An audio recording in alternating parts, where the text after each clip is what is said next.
67 కోట్ల మంది వానరులు మహావీరులైనటువంటి వారు రామలక్ష్మణులతో కలిపి పడిపోయాడు. ఒక్క వానరుడు యుద్ధభూమిలో లేచి తిరుగుతున్నవాడు లేడు. ఇంద్రజిత్ శక్తి తెలుసు కాబట్టి విభీషణుడు వెళ్ళిపోయాడు, దొరకలేదు. స్వామి హనుమ ఏ అస్త్రము చేత బంధింపబడరు కాబట్టి హనుమ ఒక్కరే ఉన్నారు. అందరిలో పెద్దవాడు, బ్రహ్మ యొక్క అంశలో వచ్చినవాడు జాంబవంతుడు నేల మీద పడిపోయి ఉన్నాడు. విభీషణుడు కాగడా పట్టుకుని అడిగాడు, తాతా కుశలమేనా అని అడిగాడు. వానరులలో శ్రేష్ఠుడైన హనుమ బ్రతికి ఉన్నారా అని అడిగాడు జాంబవంతుడు. విభీషణుడు అన్నాడు, తాత, నువ్వు అడగవలసినది రామలక్ష్మణులు కుశలముగా ఉన్నారా అని అడగాలి.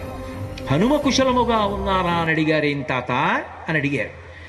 మొత్తం వానరులు రామలక్ష్మణులతో కలిసి పడిపోయినా కూడా నష్టం లేదు.